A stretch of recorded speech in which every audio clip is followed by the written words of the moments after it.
There. Thank you, Robin. Good morning, everybody. I'd like to tell you a little bit how God has healed my life. But first, let me say, I'm here speaking today because it's been put on my heart by love that I might help someone.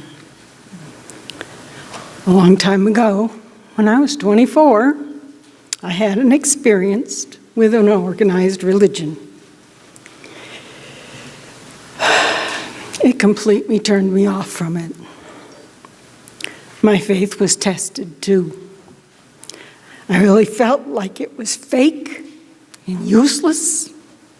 Prior to that, I'd been in churches my whole life. I left the church and I doubted there was God. Then one morning, a few years later, I got up and I felt like I needed to go see my mother. It's a 70-mile drive. It was summer and I had my children home in a car, so I went anyway. When I got there, my mother was crying and upset because she didn't know how she was going to take care of a car problem, and my father, who had hurt his back and couldn't help. I was there to help. It all worked out. I was sent by God. As I thought about it, I realized God wasn't fake. God was real. God is love, and had helped me.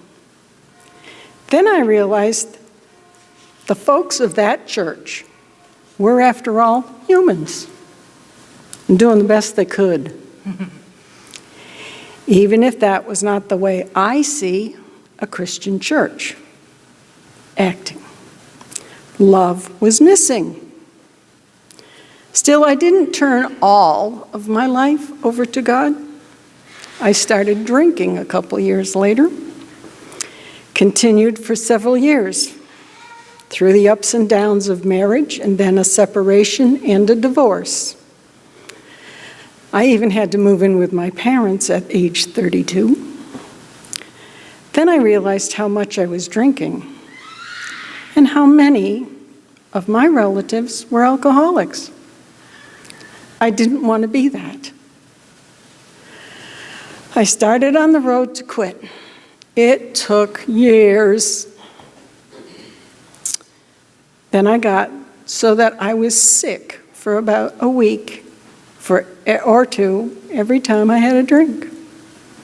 I now know that was God telling me to stop. It wasn't easy. Still, at times I struggle because I'd like the taste and can't have it anymore. I avoid situations where drinks are available just to save myself from the struggle of saying no and protecting myself from a fall. I am getting better at that. I started on a spiritual quest and tried several different paths. I knew there was a higher power, but so what? I was searching for something I couldn't name. So I tried a vision quest and found out that it's very important to connect to this higher power I now call God or Jesus, and have faith that there is a plan that I need to follow. Some folks call the higher power God, goddess, all that is. However you define the higher power, trust that only the best for you is wished by it. I found my faith in God again. He does say no, as I wanted to go to Key West to be a painter. He sent me home. And I found my husband when I returned home and remarried in less than a year. But I hadn't gotten back to a church. Things went along normally until '99. My husband made some major changes in his life, in our life, My brother Dick, some of you knew Dick Colburn, was fighting cancer, and my father was failing fast, and I was turning 50. Talk about overwhelming. I still don't know how I got through it, but God had to have helped. Dick died in October. I turned 50 in November, and Dad died in December. Somehow I got through. A few years later, my stepdaughter, Lori, gave me a Bible for Christmas. The Life Recovery Bible. If you haven't seen it, find it and try it. It has 12 steps of most programs, and it guides you through them with readings and helpful suggestions and verses. It's recommended that you bring a problem to focus on and apply the steps to that problem. I applied it to my continued desire for drinking, and it really helped a lot. Then I applied it to my problem with churches in general. It helped. I still go back to the 12 steps if I hit a problem I can't let go of and give to God so He can do His will. I found after years of working with it, if I start to get upset, I immediately know I'm trying to handle something that is God's to handle. I rest in God and I trust in God. But I still hadn't attended church. My mother started failing and couldn't drive, so I took her to church each week. That got me back to church. In a couple of years, she was in a nursing home, but I still drove up to Townsend to the church each week. Then my whole life was changing again. The cycles of life are very real. I left my job for early retirement. My husband was already retired. We would have a few years before I could get retirement pay, so it would be a little tight for a while. I figured I should change to a church in Sterling and save gas. But first I had to be sure I would be where God wanted me to be. Over the years, I'd learned to ask and to ask for a sign. So I know the answer has come.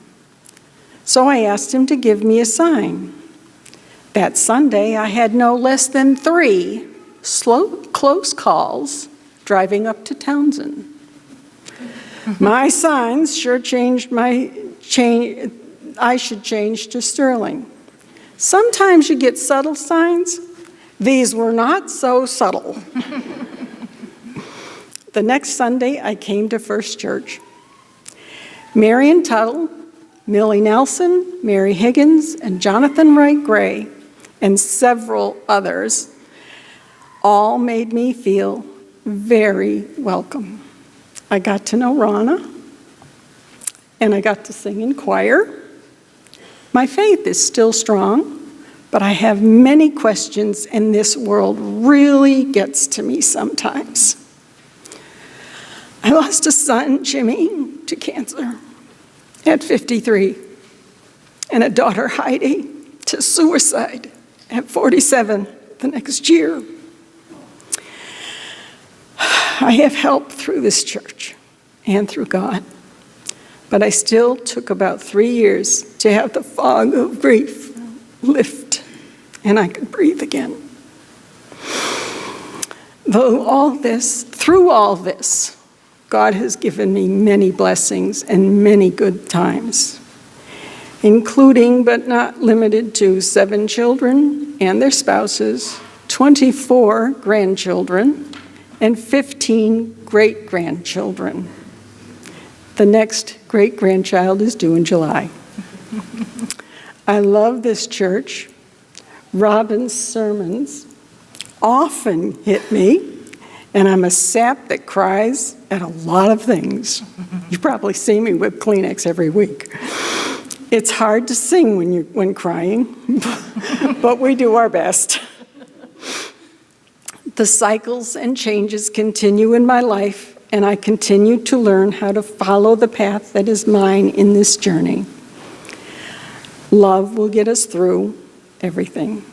Thank you, First Church, for giving me a place I can be my broken and bruised self and be loved and cared for by you all. Oh, amen. Amen.